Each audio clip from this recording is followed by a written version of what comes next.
To get the UAE-Israel deal done, Israel had to give up on the idea of annexations, at least for the time being. This flying in the face of many of the prime minister's now former allies. Political strategist and director of English operations from the Yamina party, Jeremy Saltan, joins us with more. Jeremy, thanks so much for being on the line with us. Now, President Trump made it clear that Israel had promised not to carry out the annexation, while Netanyahu made it clear that this was a temporary postponement. Which one do you believe? Congratulations on the diplomatic achievement, but it's pretty clear here that this is not a political victory for Prime Minister Benjamin Netanyahu. I don't even think this will get him 2 votes. This has killed the sovereignty. I mean, it's just pretty clear. If you're suspending it when we know there's an election in November and the resumption of the sovereignty talks would only be after the possible re-election of Donald Trump, by the time you would start talking about this, we don't know if Israel is going to be going to an election within the next year with the current crisis between Netanyahu and Gantz. It's just very clear that this is putting an end. By suspending it, it's a nice political word to pretty much say that it's over. I see. All right. Well, after the annexation plan that did not take place on July 1st, as you know, it was postponed to an unknown date. The issue fell off the agenda in Israel. Why did the settlers and the right-wing parties who were in support of annexations still think that it had a chance?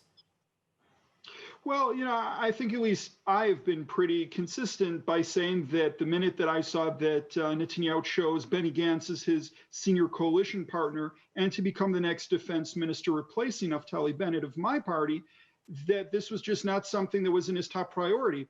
I mean, when Netanyahu formed this government, he said that he was forming it to do 2 things. One was to combat coronavirus, and the second was to apply Israeli sovereignty. And we didn't believe him, and I believe for good reason, because if we're fast forwarding a number of months, it looks more like what he did was combat sovereignty and apply coronavirus through this second wave.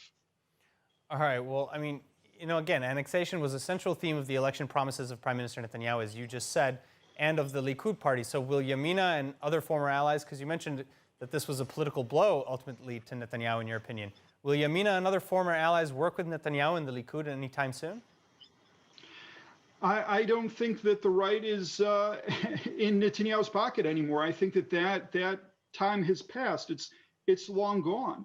The situation we're dealing with today is that Netanyahu decided that it was more important for him to make a diplomatic deal with a country that's not killed one Israeli, that is all the way on the other side of the Gulf, on the other side of the Middle East, as opposed to going ahead and asserting Israeli sovereignty in Judea and Samaria to the Israeli settlers who are living, close to 1 million of them. And this is a decision that we would have seen from a lot of left-wing prime ministers. So I think, yeah, for sure, the right is going to reassess. We're going to have a reassessment of the relationship with Benjamin Netanyahu, and we'll have to question if he can even be the prime minister candidate of the right-wing camp in the next election, whenever that is. All right. Well, do you think that this this normalization agreement might actually sway people away from annexations? What are the benefits of making this diplomatic deal? Might people who were pro-annexation maybe see the positives of this deal and maybe back away from annexations, or is that just not a chance? I think really most Israelis have seen what deals on pieces of paper have brought us, as opposed to what the reality on the ground has shown us.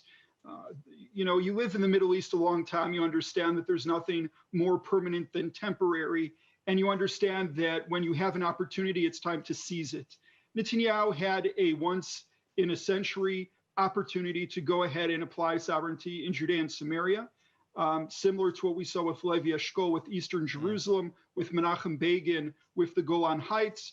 And it looks like the Netanyahu chapter of history will be closed with a peace deal, perhaps, but not with applying even 1 centimeter, not 1 inch of Israeli land.